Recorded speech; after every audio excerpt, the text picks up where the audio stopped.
ছাপ্পা ভোট হয়েছে এই খবর আমাদের কাছে আছে। আমরা নির্বাচন কমিশনের কাছে রিপোলিংয়ের ডিমান্ড করব। এই মুহূর্তের সবচেয়ে গুরুত্বপূর্ণ খবর, বিগ ব্রেকিং নিউজ।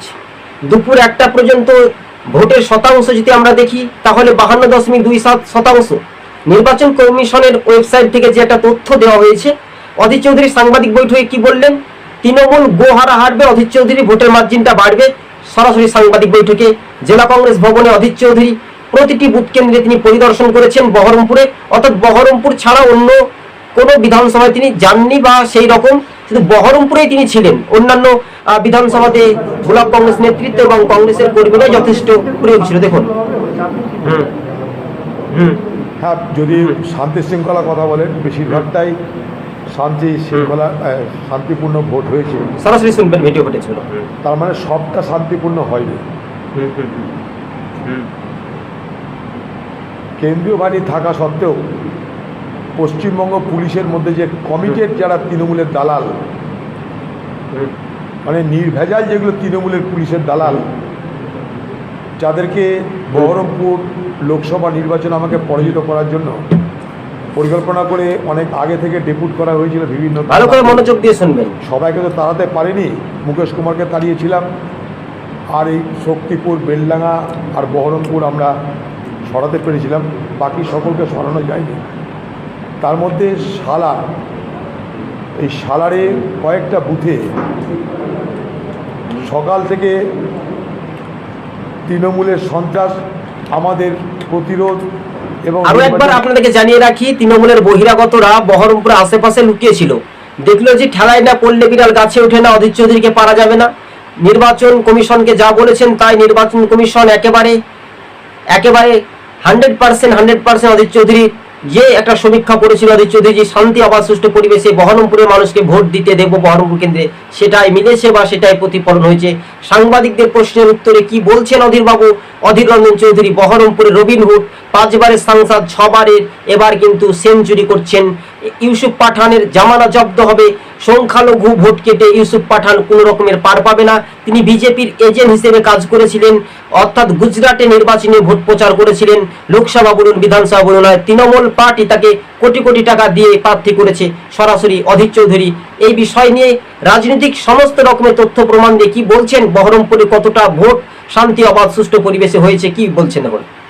হিকমপুরের কয়েকটা বুথে, হিকমপুরের 3টে, সালারে 7-8টা বুথ, আপাতত এই রকম 10-12টা বুথে আমরা তৃণমূল পার্টির সন্ত্রাস এবং পুলিশের যৌথ মদতে সেখানে আমরা ফলস কিছু ভোটিং, মিথ্যা কিছু ভোট, যাকে বলে ভোটের ছাপ্পা ভোট, সেই ছাপ্পা ভোট হয়েছে এই খবর আমাদের কাছে আছে। আমরা নির্বাচন কমিশনের কাছে রিপোলিংয়ের ডিমান্ড করব। ভোট শেষ হলেই আমরা রিপোলিংয়ের ডিমান্ড করব।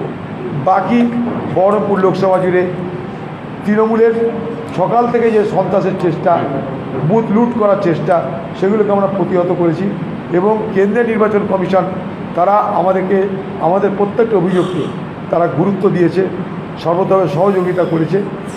অনেক অভিযোগ আমাদের তরফ থেকে এমনও করা হয়েছে যেগুলো আমরা খবর পেয়েছি, কিন্তু পরে দেখা গেছে সে খবরগুলো ঠিক নয়। সেখানেও কেন্দ্রীয় নির্বাচন কমিশনের পক্ষ থেকে সেন্ট্রাল ফোর্স সেখানেও গেছে, হয়তো কিছু পায়নি, তবুও তারা কিন্তু মদত করতে কখনো পিছু পা হয়নি। স্বাভাবিকভাবে মোটের উপরে নির্বাচনে বেশিরভাগ জায়গায় শান্তিপূর্ণ হয়েছে। গুটি কয়েক বুথে তারা আমাদেরকে ভোট করতে দেয়নি, যেটাকে আমরা শান্তিপূর্ণ ভোট বলি। তাই সেই ভোট যেহেতু শান্তিপূর্ণ হয়নি, তাই নির্বাচন কমিশনের কাছে এর মধ্যেই আমাদের পক্ষ থেকে আমরা আবেদন করব যে সেই সমস্ত বুথে যেন রিপোলিং হয়। কেন্দ্রীয় বাহিনীর ভূমিকা অবশ্যই ভালো। কেন্দ্রীয় বাহিনী যদি না থাকতো এখানে তো নির্বাচন হতো না, এটা পঞ্চায়েত নির্বাচন হতো। তৃণমূল চেয়েছিল এটাকে পঞ্চায়েত নির্বাচনে রূপান্তরিত করতে, এটাকে পৌরসভা নির্বাচনে রূপান্তরিত করতে। একমাত্র কেন্দ্রীয় নির্বাচন কমিশন এবং কেন্দ্রের বাহিনী ছিল বলে এটা পঞ্চায়েত বা পৌরসভার ভোট হয়নি, অন্তত লোকসভার ভোট হচ্ছে। সবই ঠিক আছে, তার মধ্যে গুটি কয়েক জায়গায় যেখানটায় তৃণমূলের কমিটেড পুলিশ আছে, যেমন সালার তার মধ্যে একটা, সেখানকার ওসি তৃণমূলের এবারে আদা জলকে তৃণমূল ছাড়া কিছু করবেই না জীবনে, ঠিক করে নিয়েছে। তাই সেই রকমের কিছু দালাল পুলিশ অফিসার বিভিন্ন জায়গায় আছে, তার মধ্যে সালার, তার মধ্যে হিকমপুর, তার মধ্যে রেজিনগরের একটা জায়গা, এরকম 8টা থেকে 10টা বা 9টা 10টা এরকম আমরা হিসাব করছি, যেখানটায় আমাদের শান্তিপূর্ণ ভোট করতে পারিনি, সেখানে কিছু ছাপ্পা হয়েছে। যেহেতু ছাপ্পা হয়েছে তাই সেখানটায় রিপোলিংয়ের জন্য আমরা ডিমান্ড করব। কতগুলো বলছে ওই যে বললাম যে 9-10টা। বহু ক্ষেত্রে কেন্দ্রীয় বাজেটকে রাজ্য পুলিশ সঠিকভাবে ব্যবহার করছে না বা কাজ করতে দিচ্ছে না, এই ধরনের হ্যাঁ, এটাই তো করেছে কেন্দ্রীয় বাহিনীকে। এখানকার কমিটেড পুলিশ, আমি কি বললাম, আমি এটা বলবো না যে এখানকার এসপি সে পরিকল্পনা কিছু করেছে, আমি এটা বলবো না এই মুহূর্তে। মুকেশ কুমার যখন ছিল সে তো ডাইরেক্ট ভোট করতো, এখানকার এসপি রয়েছে ভোট করছে, সবারই কথা শুনছে, তখন আমার বিপক্ষের লোক যা যারা বলছে সেটাকেও গুরুত্ব দিচ্ছে, গুরুত্ব দেওয়া উচিত।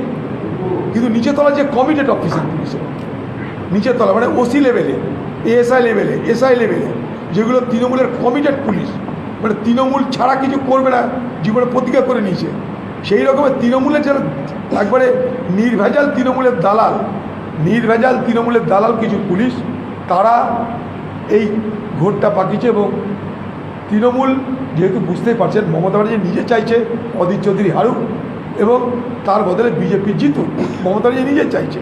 সেই জায়গায় দাঁড়িয়ে যেভাবে প্রশাসনকে ব্যবহার করার চেষ্টা করা হয়েছে, সেই ব্যবহার তারা সেভাবে করতে পারেনি, এটা আমি দায়িত্ব নিয়ে বলতে পারি। যেটা মমতা ব্যানার্জি চেয়েছিল, মমতা ব্যানার্জি সে ঘুরে বালি দিয়ে দিয়েছি আমরা।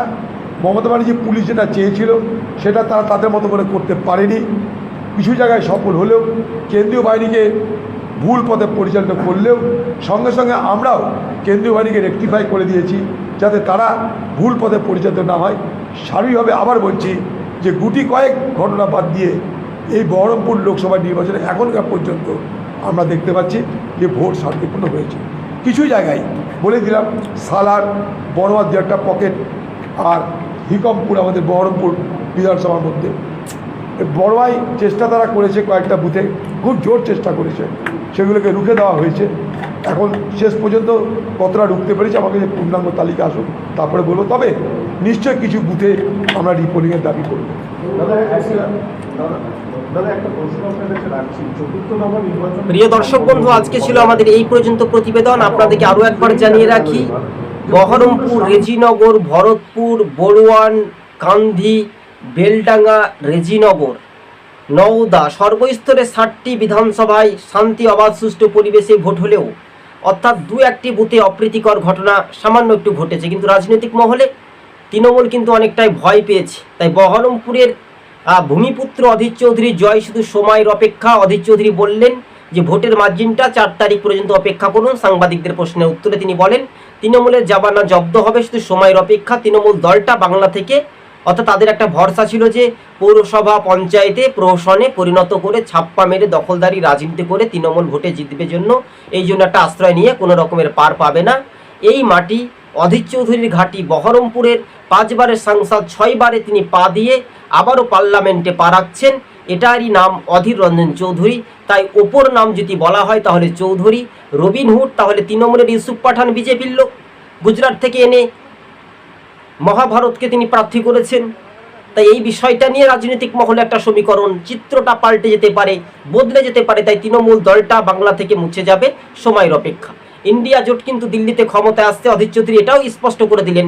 কিন্তু কেন ইন্ডিয়া জোট ছাড়লেন মুখ্যমন্ত্রী মমতা বন্দ্যোপাধ্যায়কে প্রশ্ন করলেন সাংবাদিক বৈঠকে, সম্মেলনে অধীর।